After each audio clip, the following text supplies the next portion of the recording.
Welcome, friends. Persistence is the best word I can use to describe my guest, Brian Schiller. He is currently the Strategic Partnerships Manager for the Grammy Museum at LA Live in Los Angeles, California. But this is not where his career started. Our conversation is a wild ride of career highs and lows, learning to find the positive when nothing is going your way, and learning to really own your career path and choices, the positive and the negative. Taking responsibility for your actions is a major theme in this episode. And if you're somebody who has ever felt like you messed up in your career, you'll definitely want to listen to Brian's story. One fun part of our conversation is how Brian and I have actually known each other for many years. Back when I was working in a university career office, our relationship plays a minor part in how he has the position he does today at the Grammy Museum. It's a small world out there, and this connection is proof that you can reconnect with people throughout their career, and you never know the impact you will have on someone many years later. This is also another episode that highlights the insane power of LinkedIn, not only through Brian and I staying connected, but also in how his road to the Grammy Museum got started. If you're looking for links to the resources mentioned in this episode, you can head over to ridethetidecollective.com/podcast to find the episode blog, and I will link it in the show notes. As always, if you want to connect with me or need inspirational and educational career management and advancement content, you can follow Ride the Tide Collective on Instagram, Facebook, or LinkedIn. I'm also on Clubhouse now at Ride the Tide COL. If you're loving these interview episodes, please subscribe to the podcast so you don't miss out. And if you didn't know, I also have the video version of this interview on my YouTube channel, which you can also subscribe to. Just search Ride the Tide Collective. As always, I appreciate your support. Welcome, everyone. We are back. We are in season 6, and I'm so excited that you've stuck with us this long into this next season. And today's guest is actually a really interesting connection. So first of all, his name is Brian Schiller, and he works for the Grammy Museum, which I think is the absolute coolest thing. So we're going to get into what his job is and what he does there. But how we got connected is we've actually been connected for quite a while via LinkedIn. And I was scrolling through people I was connected with to see if I could bring somebody on. And he was one person whose position stuck out to me. And once we got connected, realized that we actually had a much deeper connection than just LinkedIn. And we went to the same college, so that was kind of the primary connection. And I know he and I both have a lot of mutual connections. And when you go to a small college, sometimes you just accept everybody that goes to that college, because, you just kindred spirits, and that's what I thought this was until I got to talk to Brian and find out that we had actually met multiple times and our paths crossed multiple times. And from that moment, I knew that I had to have him onto the podcast, because not only do we have a cool connection story, but where he's at now in his career is also really awesome. So I'm excited for him to share that journey with you. And Brian, thank you so much for agreeing to come on the podcast and tell your story. Oh, of course. I mean, it's funny because you're like you said, we had been connected on LinkedIn for so long that I almost had forgotten that we connected before LinkedIn was even a thing, quite frankly. Right. You know what I'm saying? Back in the day, it's been a long time.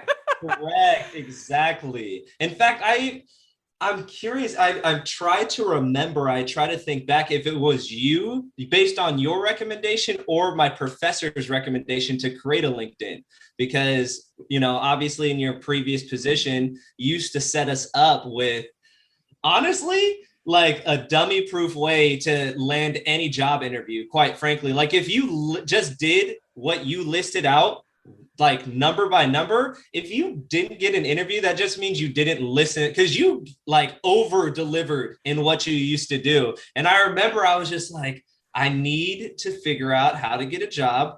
And I had buried your packet like in my because it was in my marketing class. I'd like buried it in my folder, and I found it, and I was like, it was like this aha, like I found a piece of gold. I was like, yes, I literally was just thinking I want a step-by-step guide. Yes. And actually, I am the one that created all of those step-by-step guides. So even though it was put out by our office, that was content that I put together because I realized the need for it. I think some students at that time, they could follow a step-by-step process. And if they wanted to come in and talk to us, they could, but they didn't have to. And that's a lot of what I do now too. I provide resources that are step-by-step for professionals. And if that works for them, awesome. If they want to meet with me, that's Even cool better, too. right? Yeah, you got to have options. I think everybody learns in a different way. And so I think that's really helpful. And I think it was probably a combination of your professor and I, because I know her and I were definitely in cahoots in that time. And so we were trying to get students to get on LinkedIn, to get everything in order, because she was seeing the same thing that we were seeing in our office, which was that students weren't as prepared as they needed to be to go out into the world. So I always loved her for that. She was so helpful at preparing you guys and bringing us in to help you. So I'm glad we had Absolutely. So shout out to Professor Bodell and shout out Julia, because you guys really helped me out. So I appreciate that. That's awesome. That's awesome. Yes. Okay. So let's go into a little bit about what you're doing right now, because I think this is so cool. I did not know that a Grammy museum existed. I feel like it's something I should know, but I didn't. You're not the only person. Don't worry. That is a very common answer that I get. So tell me a little bit about what your job is currently, what you're doing now. And I know it's shifted. We'll talk about that, but let's talk about what you're doing right now and maybe tell us a little bit about the museum as well.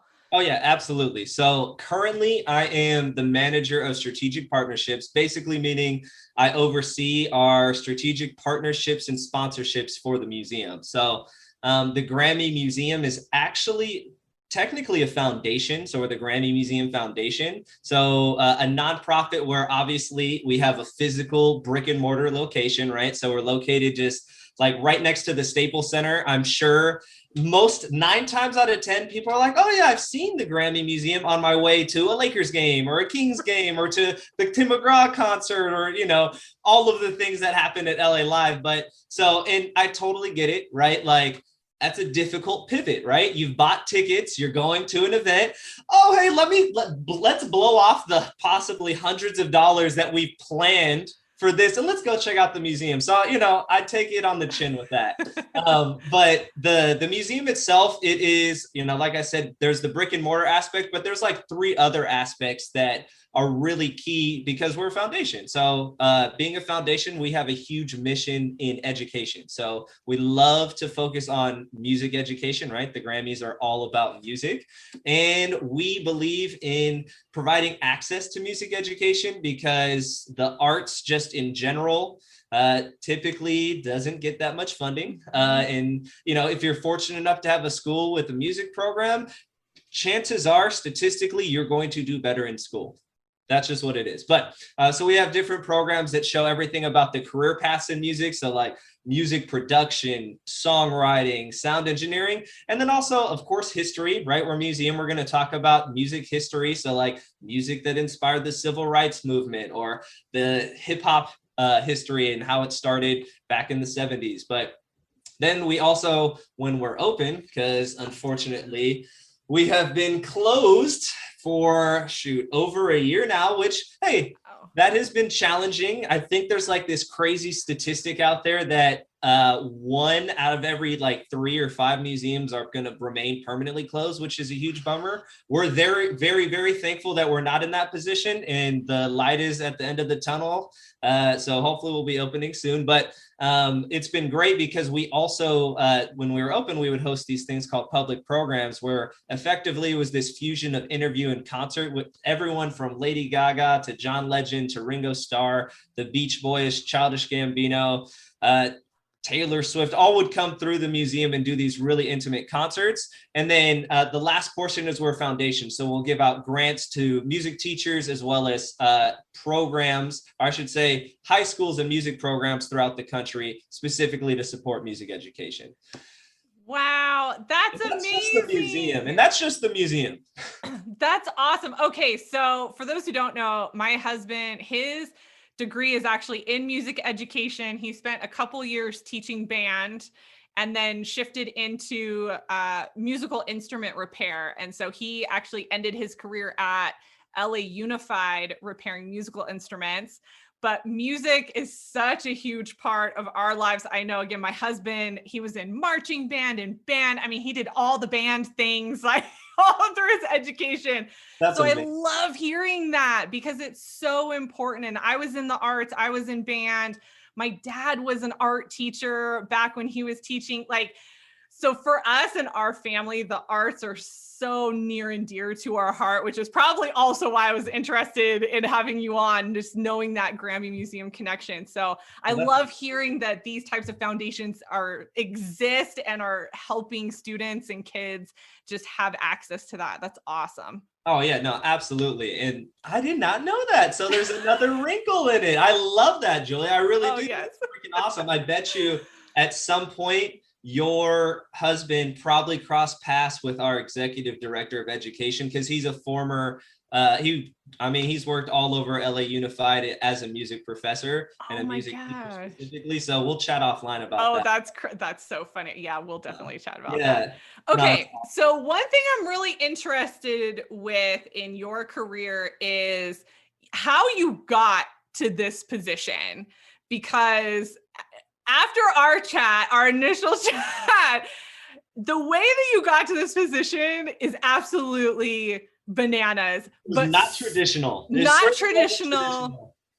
But I love that. I love that because I think that so many people think that there is a straight road to these opportunities. And your story is an example of no, it's a combination of trial and error and then taking opportunities and, really putting yourself out there. So can you walk us through a couple of the most poignant moments in your career that got you to this place? Yeah, of course, of course. Yeah, it definitely was not the career that I was preparing for at all. So I came from Northern California. I came out of high school surprisingly with a pretty set plan, which is not normal. I think for a lot of high schoolers, you're just like, yeah, I'm ready to get out of my parents' house. But I had did explore. I was in the Explorer program for the local police department when I was in high school, and I just thought it was the greatest thing. I mean, I had just mentioned to you earlier that my town has tripled damn near in population since I've left 12 years ago.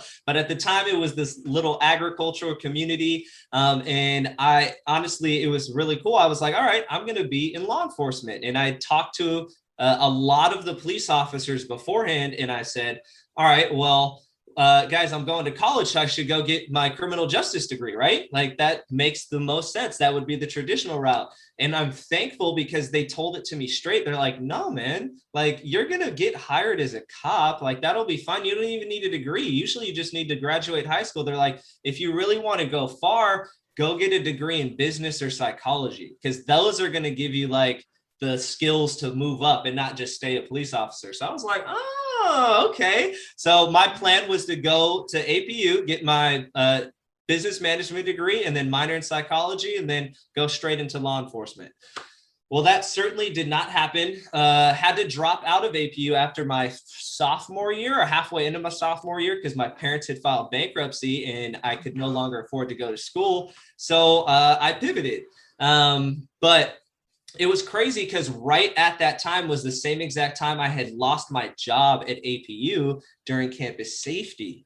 So I got my first experience in getting fired, which I think I don't recommend it. I definitely don't recommend it, but in my case, it really worked out for me. I'm sure you remember at APU, there were chapel, right? You'd get chapel 3 times a week. Well, I was working campus safety one day and my roommate woke up late for chapel and I happened to be on the campus where chapel was at. And he was like, hey man, fill out my chapel card for me. And I'm not thinking anything of it because I don't have to fill out chapel cards. So I fill out the chapel card. Well, turns out you're definitely not supposed to do that, especially if you're on the job. So I kind of fell flat on my face and then had to leave the school next semester. So to me, it was like a double whammy. But really, Julia, it really put me between a rock and a hard place because everything was telling me, go back home, move back in with your parents, go to community college, save up. And I don't know what it was. It might have been because Citrus was so close and it's right next door. I just said, you know what? I'm going to try to find a job down here and I'll just go to community college. So that was the first transition. So that, like I said, I had wanted to be in law enforcement. So all of my, I was in the Explorer program, working campus safety. I turned that into just a bunch of different security guard jobs. So have tons of experience in security. One of my favorite ones was when I was working mall security over at the Santa Anita Mall, right next to the Santa Anita racetrack. Was freaking awesome.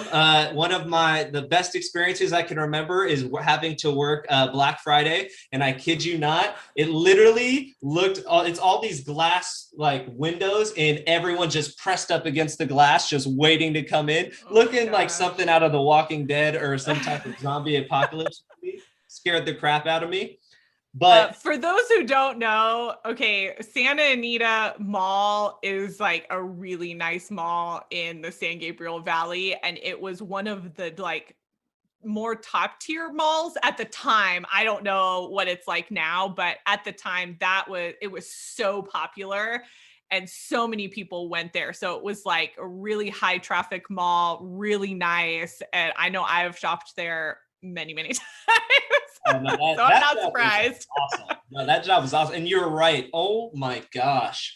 And like I said, I came from a small far town. So even coming from that to Azusa was a big shift. And then going and working there, that was like, because I thought Azusa was kind of a poppin' place. And I go to Arcadia and I'm like, oh my gosh, there are so many people here. Like part of that job, I also was just directing traffic so people wouldn't hit each other just so they could find parking. But anyway, I ended up losing that job as well. I got fired from that. So, you may be saying like, what the heck? Like I said, I do not recommend getting fired, but for some reason it worked out for me. And what ended up happening is I was transitioning back to APU. So I had basically got as much as I could from Citrus. I got all of the classes that would transfer over from a business side.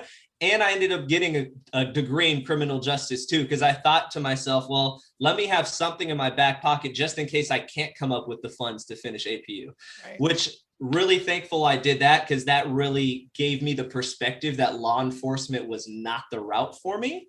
But we can touch back on that. But the transition from getting fired at Santa Anita Mall is I had moved back into full-time school and they were trying to have me work full-time. And I'm like, guys, it's my senior year. I'm doing like 18, 20 units a semester. I'm definitely not going to be able to work full time for you guys. And, this is a mall security position.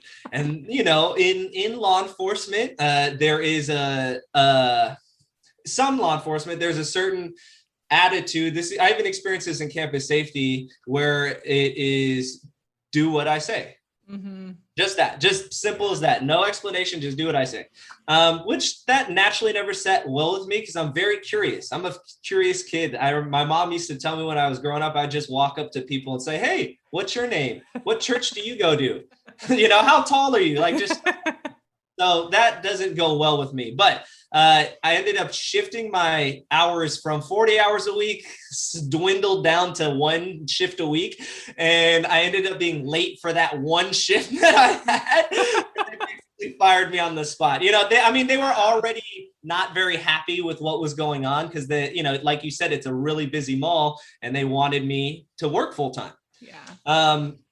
So I ended up getting fired twice, but that actually leads me to the next transition, which was the best one of them all, because that's when I was in my marketing class. It was my senior year. That's when I had just attended a presentation at your office, and we had just talked about that handy dandy packet. And I was like, all right, I'm going to get myself a job here. But the classic high school kid, you just write out all your experience in Microsoft Word and maybe remember to put your name on the freaking thing. Didn't put my email, didn't put any contact information, thought it was enough to just put my name on top.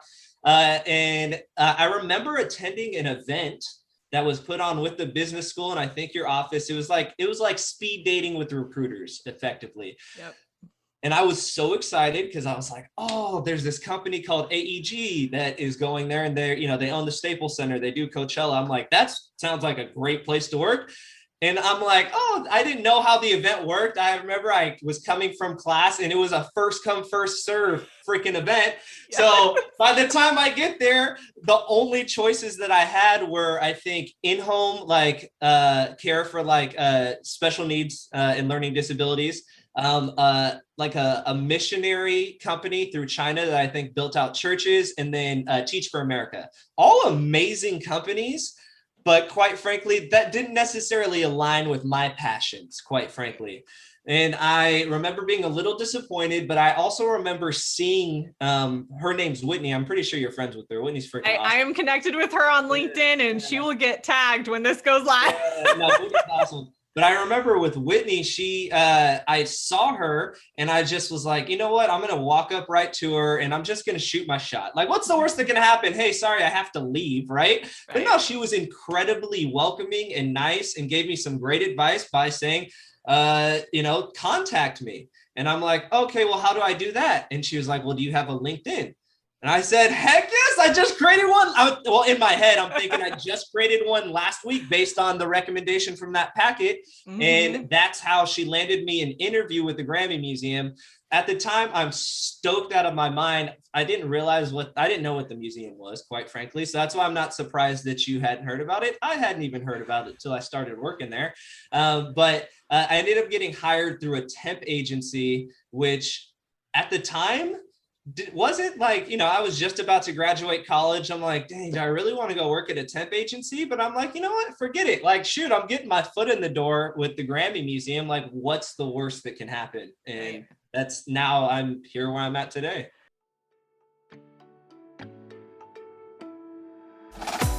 Hey friends, yep, I just broke into this interview because I wanted to share something new with you. As you know, I'm a career strategist and coach, and for years I've been helping professionals get to the next step in their career. One of the resources I have used consistently is LinkedIn. If you just rolled your eyes at me, hear me out. I have a client who started putting in the work to revamping her LinkedIn. She has always had it, but it wasn't working for her. We honed in on her career goals, transformed her LinkedIn profile, and created a strategy to help her get to the next step in her career. On average, she now gets 2 to 3 messages per month from recruiters wanting her to apply or interview for positions.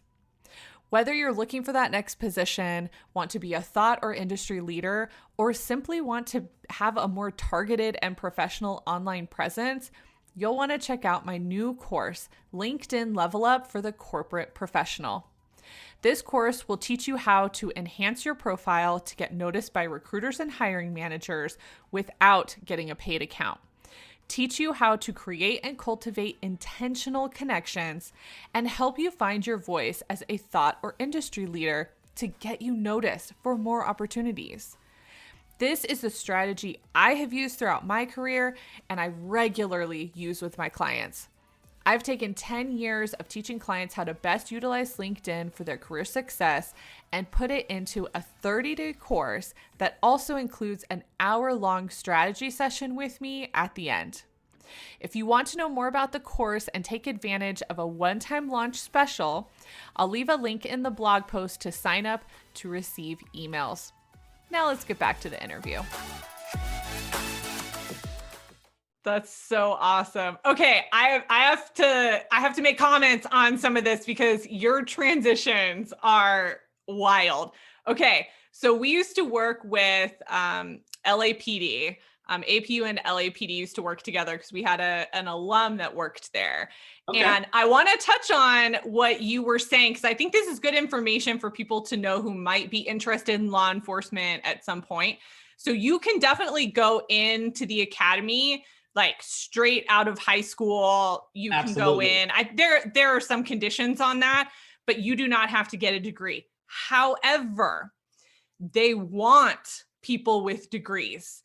And Absolutely. So they were actually, at the time that I worked there, they were coming to college campuses because they wanted to recruit college grads, because they wanted to have a force that had a higher level of education. And that's what they were looking for. Also, what it does is if you do, I think, and this was a few years back, so it could have changed by now, but at that time you had to do like 2 years out in the field and then you could transition Yeah, I pretty remember much that. anything. So if you wanted to do HR and you got like a business degree or whatever, if you went and you did your 2 years out in the field, you could transition to HR because you had to be a police officer to transition into those other roles within the police department. Yeah, And absolutely. so just fun tip there for anyone maybe considering No, law that honestly, enforcement. that is such good information there, because that's like I Yeah. said, had I not interned at the Explorer program, I probably would have just went in right out of high school, because you can. Why Yeah. not? There's no barrier to entry. Absolutely. And also you're 18. You're just getting out of your parents' house. You're ready to dive into anything but Absolutely. what you're, staying home. Yeah. Yeah. Also, I so appreciate your level of honesty and vulnerability talking about being fired from positions, because I think that's such a taboo topic with people. Like, they don't want to talk about times that they were let go, especially if it was their fault. But I think it's important to people's stories to understand that those moments, I think, sometimes are the most defining moments. And we're hearing in your story, I think it was almost this like confirmation that that was not the right place for you. It's like, okay, we're letting you go from this one. Now we're letting you go. Right. And it's so funny that you said that, because it was like in typical form with most people. I'm very type A personality. I'm also very extroverted. I was used to just kind of putting my head down and, just persevering. So I was just like, okay, I got fired here, no worries. Oh, I got fired here, no worries. And then realized, like, maybe that door's shutting for a reason. Maybe that's not a fit for you, Brian. Right. And so now here you are, working this job. I think that's amazing. And I think the other part of that, meeting with Whitney and shooting your shot, I think that's so huge these days. And people, I don't know, they get nervous. They think, I don't want to bother them. I don't want to do that. I feel like that was what it was for me a lot of the time. It was that, what you just said, that it was that internal voice in your head. We all have it, right? Oh, I don't want to be a bother. I don't want to bother them. As if you were, quite frankly, it's kind of like, to me, that's a little arrogant that you would even be important enough to bother someone if you've never, because that's really because you think about it, most of the time when it's a random stranger, you're not bothered by them. You're more bothered by people that are close to you. You know what I'm saying? Right. At least in my experience. Right. And I just love that you talked about that, because you never know. And here's the reality. If Whitney didn't want to be bothered, she would have said, hey man, you missed your shot. Like, you should have met with me back up there. And that's okay too, right? Because you're like, oh shoot, I didn't read the fine print of this event, exactly. But you still put yourself out there. And I think that is one of the big things that I want people listening to this to understand. You never know. You never know. And right now we're still in the middle of the pandemic at the time of this recording. And I would say we're like 50-50. Some people are going back to work. Some people are still at home. Yep. It's kind of all over the place right now, but people still are not socializing in the same way that they were before all this happened. And there's opportunity in that to reach out to people and just connect with people. If you're on LinkedIn and you see someone that you're like, oh man, I would love to talk to them. You're probably going to have a much better percentage that they're going to respond right now than ever. Yes. Because most people are at home and actually paying attention to their LinkedIn, right? You know what I'm saying? Not having to drive to work or drive to that meeting, or, just be in an office with people where you don't have to formally invite anyone when you need to talk to them. You stand up and you walk to them and talk to them. Yes. And I think people, I don't know, I had another interview where my guest said, people inherently want to help people. Like, so almost every, actually, I think every guest that I've had up to this point, like, at the end of it, they're like, connect with me on LinkedIn. If you want to jump on a call, I'll jump on a call with you within reason, obviously, but that's amazing. I think that speaks to people really want to help, but if they're not being asked, Well, they're not mind readers. We're not, yeah. you can't help what you don't know needs help. Right. And come with intention. I think that's some of it too. Like you went into it knowing that Whitney was going to be there from AEG. And I think that intention that helps, because I had a similar experience actually in grad school where there was a school that I wanted to work at. And I went to an event specifically to talk to somebody that worked there. And I waited, I waited through so many people to talk to her. And I ended up getting a position there because I was so intentional about wanting that particular school. And it's interesting that you say that, because I think that's also like a nugget right there. Because when you're intentional about something, you're much more likely to be patient for it, right? You're going to have resilience. You're going to have that resilience because your mind is ready to wait, right? Versus Absolutely. If your mind's not ready to wait, I mean, heck, if you're not in the right environment to wait, everyone knows 9 times out of 10, we're going to just walk away. We're like, forget this. You see a line at Chick-fil-A, forget this, I'm out. You know what I'm saying? Like, Yep. This is also why it's so important when you're in your career and you're in a position to also be looking toward the next thing, even if you're not quite ready to move on. It could take you 2 years to really make the connections and build whatever you need to build to get to the next place. And it's so much easier to do that when you can have the patience, to be able to connect with people and go to events and do these different things versus you have a North Star, right? Yes. Like you have that North Star. So you kind of, you may not know exactly where you're going to land on the map, but you kind of know which direction you're going. So Absolutely. It's more likely to do the stuff that's really not that fun, right? Like that's really what it's like. At the end of the day, it's not that fun, to prospect and research. And, sometimes you feel a little creepy, quite frankly. You're like, man, I'm just trying to figure out what this person likes, but I mean, at the end of the day, that's going to help you when you talk to them, Absolutely. Right? Because you're not, if your intention is pure and you're not trying to do anything malicious, then they're not going to care that you research them. They're going to like that. In fact, I encourage you, if you aren't doing your research, that shows to the person that you're trying to get help from that you're not willing to, at least that could give the perception that you're not willing to do your research, which therefore you're not willing to invest in yourself, which then why in the world would I invest in you? Quite frankly, like to an extent. Yes. Oh my gosh. That was gold right there. Everybody listening. That was gold. Yes, absolutely. Okay.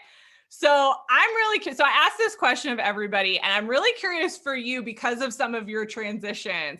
I would love to know, what are your top 2 or 3 management tips that you would give to people, either if you have managed people yourself or being somebody that is managed by somebody else? What are kind of your top tips there? Yeah, no, I'm glad that you gave me 2 options to go from, because I'm going to pull from both of those. I'm going to speak first from being the managed, right? The employee, quote unquote.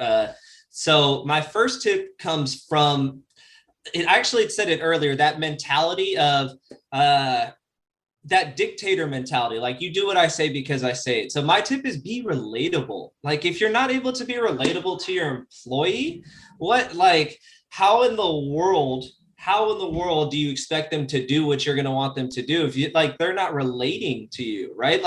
It actually can cause resentment, right? Like if as an employee, I can tell you there were times where I was told to do stuff without really being told why or what it was helping or anything. It was just kind of like, well, because I said so. And, that causes resentment, which is never good because that's going to come out in some way, shape, or form. Yep. Not in a positive manner, typically, right? Yeah. Along those same exact lines of being relatable, you got to be willing to do the work that you're asking your employee to do, right? Like if you're over here filling up your employee's plate and then they see you kicking your feet up and maybe playing like Facebook games or something like that. And they don't see like you're necessarily doing the grind or the hustle that you're expecting from them. How in the world do you expect them to do it? And they're gonna, that's like the recipe for resentment right there. Yeah. And then the third tip, it all ties in, is communicate. Even though it may, to be frankly honest, you may annoy either your employee or your boss may employ and I'm not saying like in a micromanagey way, right? Not like communicate what you want them to do. I mean, communicate so you guys are aligned and on the same page, so that as either a manager, you understand your employee's workflow, right? Because if you don't understand their workflow, you're going to assume they have the same workflow as you. And that's probably not the case, quite frankly. And also the other way around, communicate with your boss so you understand clearly what they're expecting from you when they ask you to do something, right? Because that's going to, help you to develop some friendly banter, which is all, what you don't have to be friends with your boss, but friendly banter, we can all agree that's nice, right? Rather than just being told what to do and not being felt like you're being heard, right? Yeah. So oh my gosh. Okay, that's awesome. And I will tell you that everything that you're talking about, that's how you keep a high achiever. Also, yes, exactly. High achievers will peace out on you. Oh, 100%. You're not listening to me? Why am I staying here? Like, I don't need you guys. Oh man. Well, and I think the one that hit me is when you were saying if your boss is just, sitting there not doing anything, they're not working and they're watching you work. As somebody who, I think you and I are kind of similar, like type A, high achieving, like we hustle, we go, right? And if I don't see the people above me with that same level of determination and drive, it's frustrating because I'm like, why am I doing this to make you look good, but you're not doing anything to make yourself look good? Right, exactly. Come on. No, and that's how you lose good talent. That's how you lose good talent. Yeah, no, I completely agree. You hit it on the head there. Oh my gosh. Okay. This is one of my favorite questions that I like to ask all of my guests, but tell me about a book that changed your perspective on your career or life. Oh, so I don't know. I mean, this book's incredibly popular. It's like a New York bestseller, but it's not necessarily like well, I always get these confused, fiction and nonfiction. I think it's nonfiction. That's like fantasy, right? Fiction would be fantasy. Okay, this is more of a fiction book. Okay. So it's The Alchemist by Paulo Coelho. So that was, and it's such a short read. Like I said, it's incredibly famous. Tons of people have read it. It's a New York bestseller. But it is about this little shepherd boy named Santiago, and it's all about finding his personal legend. And that just related to me so much because, like I said, I came out of high school like knowing what I thought I wanted to do, my own legacy or my personal legend. I thought it was in law enforcement. And just because I thought that at the time, I was using that, we alluded to having a North Star. That was my North Star, but it wasn't really something I was passionate about, or it wasn't something that was actually a fit for me. So that really helped me understand that, because, when you get fired from positions, there, like you said, it's taboo, right? There's this societal pressure to never say anything about it. Don't let anyone know about it. Pretend like it never happened. But I found that to be such terrible advice, because what is like the first thing that most recruiters are going to do? They're going to follow up with your previous employer. So if you're not upfront with them ahead of time, good luck getting through even the interview process, right, quite frankly. So I was always upfront about that. And I would even call back to the places that fired me and say, hey, this person's going to check on me. I just wanted to let you know, tell them what happened. I told them what happened. Right, you can be like, you don't have to feel like you're bad, which I thought was actually kind of helpful. I don't know if a lot of people do this, but I actually tried to keep in contact with the places that let go of me, because why not? Like, I don't want you immediately think of fired as the metaphor of a burning bridge. You don't have to burn that bridge. I took responsibility for what I did wrong, which I admit was wrong, but I learned from it. Right. And I wanted to let those bosses know, like, hey, thanks for keeping me accountable. So to round it back out, the what I love about The Alchemist is it helped me realize that I don't have to fold to societal pressures about what it is that I want to do. And it helped me just realize how to like almost check in with myself, like have like an awareness to an extent, and not just always, okay, this is what I said I'm going to do, so I have to do it. It's like, you have to, you can't live in the past. You can't live in the future. You have to live in the present, quite frankly. Yes. Okay. You're the second person to recommend this book. So I feel like it definitely needs to go on my list now. It's such an easy read, though. I'm telling you. So good. I think it's less than 200 pages. Oh my gosh. Okay. It's like you'll breeze through it. You could breeze through it in a weekend if you wanted to. Yeah. Okay. So here's what I love about this. I think, going back to the being fired thing. I mean, I hate that we're focusing on that, but I think this is so important. You made those experiences part of your career story. And I think that's the difference. And I hope that the people who are listening to this understand that whatever happens in your career, not only do you need to own it, and sometimes you need to reframe how you showed up and how other people showed up in that time. But if you can make that a positive part of your career story, even if it was a negative experience, you have the control at that point. You're taking control of your story instead of letting somebody else tell your story. And I think that's exactly what you did. And I think for you and your journey and what you have done, that was the exact right thing to do, because that also shows you're teachable, you're learning. There's a high level of integrity there to be honest and not, try to cover things up. And I think that is something that as an employer, they're going to look for, right? And I think the things that you got let go for it's not like you embezzled money or something. Right, exactly. At the time with the chapel card thing, I felt pretty bad about it, but that's another story. Well, those who don't understand private Christian education, that was basically felt like jail time when you were going to chapel and you did something wrong. Like it was not good. So. Right, exactly. Oh my gosh. Okay. So we've talked a lot about your journey and your career, and it is so obvious that you have really, even amidst some of the confusion and not sure where you were going, you still took control of what you could, where you're at. And that is one of the things with my coaching and my business that I am all about. I want people to take control of their career. So I would love to know in your career up to this point, tell me about a time where you really felt like you took control. Ooh, I kind of want to do a couple, but I'll start with, well, I mean, I kind of already, one was when I took control by talking to Whitney and just going through the whole process of, just like I said, getting fired. And then I was like, you know what, screw that. And it turned into a great job at the Grammy Museum, but I'll continue that story. So I got hired by the temp agency, right?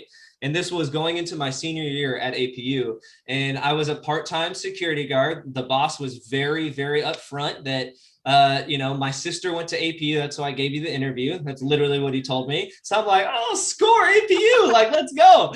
And then he also score one for nepotism. It's fine. Right, exactly. And then he followed that up by saying, oh, by the way, this is a 3-4 month gig. You're just covering someone who's on maternity leave. And I'm like, oh man. So that's why I was kind of like, do I even want to take this job? Right? Like there was that contemplation, but then I realized, screw that. At the time, it was my senior year. Everything was get an internship. Well, at the time, this was when, the laws were a little different, where most internships were unpaid, right? So you were just volunteering your time. So I saw this as the opportunity of, shoot, at least this is going to be a paid internship, right? I had said I wanted to get my foot in the door at AEG. the Grammy Museum wasn't necessarily the thought process that I had in mind, right? I was thinking Staples Center, Coachella, like sports, concerts. And I ended up, working for 30 hours a week walking the floors of a museum. I mean, quite frankly though, that's where I really did take control, because there was I'm working security. I already have decided I do not want to do law enforcement at this time, right? Mm-hmm. So I could have had the thought of like, all right, well, this is a museum. I'm going to just be walking the floors and that's it. You know what I'm saying? Looking for my next gig, or I'm in a freaking museum. I might as well learn, So that's where I first learned about the Beatles. There was an awesome Ringo Starr exhibit there. I learned about Jenny Rivera, this lady who passed away from, she was here in Long Beach, but one of the biggest regional Mexican artists ever. I learned about Frank Sinatra. You can actually see it in my background, but I'd already grew up like loving music. I always had loved it. Like growing up, my parents would always be playing everything from Kool and the Gang to Tim McGraw to Eminem to Queen to Foreigner. So I had a very eclectic, and also gospel music, so like Kirk Franklin, all that stuff. So I had a very eclectic taste. I never was a musician though. So, and in my mind, it was like, oh, you can only, music only is for musicians or singers, right? Like I can sing in the shower fairly well. I memorize lyrics very well. They just don't sound that great coming out of my mouth. Right. But that was the first kind of intro to be like, oh, wow, I could actually see a career here at the Grammy Museum, because I'm like, it was just cool. The entry point was the museum itself, but then I learned about the foundation side and all of the actual like music education work that they were doing as the nonprofit. And that's where I was like, oh, like this is actually like, it is making an impact. It's not just like a tourist trap. Because you know what I'm saying? Because like, and no disrespect at all to any attraction. I'm a huge Disneyland fan. I love, the good old Ripley's Believe It or Not. Those are amazing. But, that's not necessarily, they're not necessarily known for their impact, right? Like that's not their primary function. They're for profit most of the time. So that was really my intro to nonprofit. So what happened was, I just was like, I don't care that you told me that this is a temp job. I'm going to get hired. So it ended up after the 3-month temp job, they hired me on part-time. And I kid you not, I was like, well, I'm going to learn about and that's one good thing about nonprofits. I really want to say this. In nonprofits, you can definitely wear different hats. Yes. They will welcome you to wear different hats and do different functions and do different jobs. Because quite frankly, a lot of the time, the budget isn't there to necessarily hire a full-time person for each position. So sometimes you're managing different roles. So I saw that with a lot of the full-time employees. And, my job was just to be there at the museum. Museums don't necessarily have a ton of crazy stuff happening at them, which is a good thing, right? Yeah. But I would help out with the curatorial team, with the marketing team, with the events team. I was just like, oh, you need help? Like, let me help. Let me learn about the function of the business itself, right? Because what better way to learn than actually just helping the person that's doing the job? So I effectively turned that temp job into like 6 different internships, because I was just helping out with all of these different departments. But I remember it very vividly. So that went on actually for a 2-year period. So thank goodness I was getting paid, but I mean, thank goodness the laws changed, because I can imagine interns and how upset they would be putting in that much time and effort and then not getting hired. It's like, you almost feel betrayed to an extent. You know what I'm saying? You're like, oh, like I got to know you. Like we were friends and you're just telling me that bye, like you're like, you don't want me to stay around. And that's kind of how I was starting to feel. And that's just how it is in nonprofits too, because quite frankly, if the budget's not there, they can't hire the position, right? They can't just manufacture money out of the nonprofit, right? Like you can't make profit. You can only your expenses, but we're getting to legal stuff there.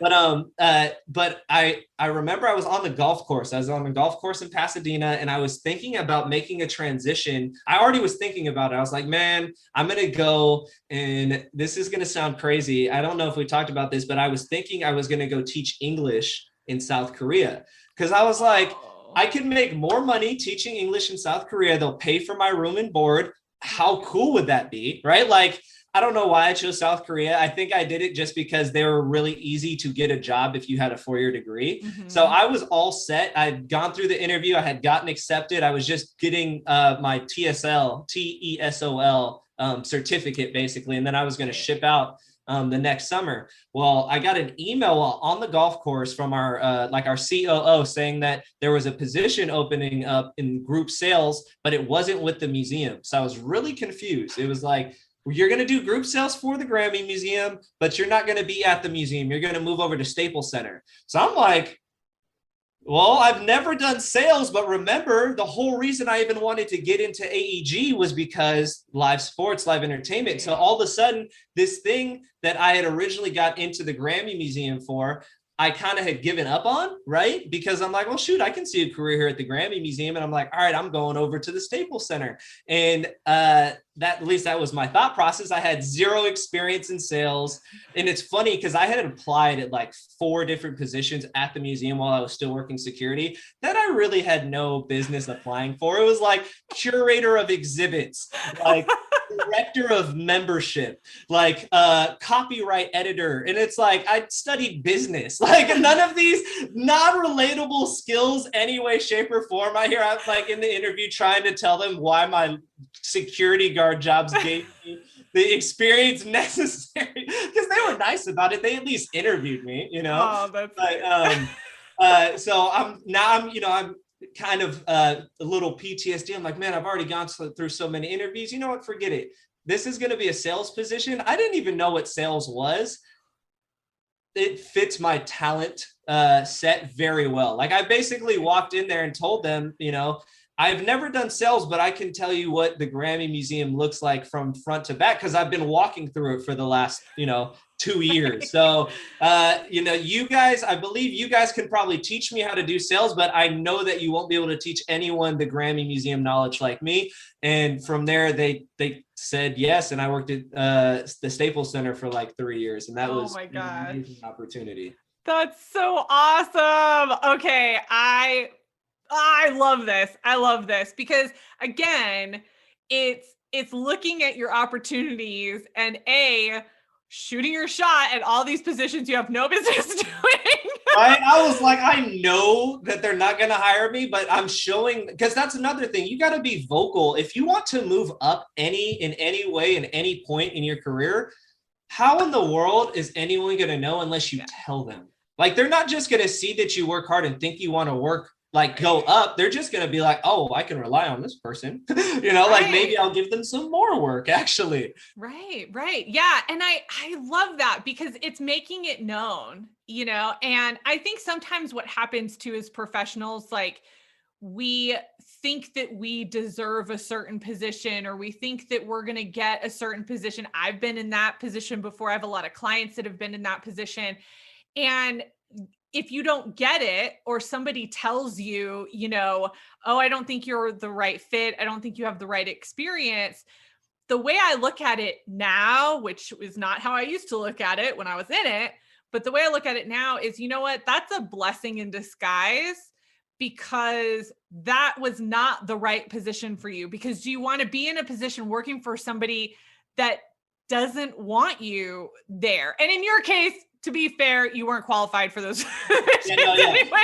No, exactly. But right. And you used your skill set that you knew you had to get the sales position. And you're absolutely right. There's such a difference between what is the knowledge that I have that's going to be really hard for somebody to teach versus what can I actually be taught.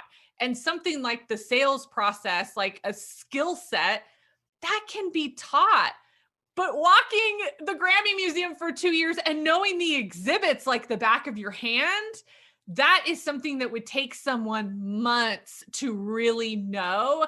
And you're connected to it already. They saw your passion for it already. And I think that you positioned yourself so well and you were patient when you were working through that. I didn't feel like I was patient though. I'll tell you what, because like I said, I mean, I say be vocal, maybe don't do it the way that I did it. Cause I basically was like, every paycheck, like, hey, so what's up? You got a position in opening up for me? Like, oh, hey, you want to give me, like, I was the king of overtime. I was like, oh, I'll get some overtime. I'll take that. I'll do that, which, But here's the thing, if they didn't like you, they wouldn't have entertained any of this. And I think that's the key. I think it's a level of self-awareness too, of going, you know what? I'm not being like fully rejected as a person here. So I'm just gonna keep going. Right, exactly. I was like, they're not gonna fire me for trying to help, right? Like, if anything, they're just gonna say, no, I don't need your help. Right? Like, that's the worst that could happen. No, I don't need your help. Oh, okay, cool. Yeah. Oh my gosh. Jackson exhibit. Oh man. Brian, this has been so awesome. This has been such a great interview. I loved hearing your story and all the twists and turns that your career has taken up to this point. And I know you have so much more life left to live. So there's going to be a lot more stories in the future, but this is so awesome. Thank you so much for taking the time to share your story with us. Oh, my pleasure. Like I said, you helped unlock the memory that was that story just by reaching out to me. Because then all of a sudden, like I said, all of the memories just started flooding back. But no, my pleasure. Thank you so much. That's amazing. And if anybody wants to get connected to you, how can they connect with you? What's the best way? Oh yeah, reach out to me on LinkedIn, Brian Schiller. It's Brian with a Y and Schiller, like the word chiller, but with the S in front of it. And awesome. And I'll link that into the blog post for this episode so people have that direct link to you as well. So again, thank you so much. I'm happy to have you here. Oh, absolutely. Thank you. And thank you to everyone listening.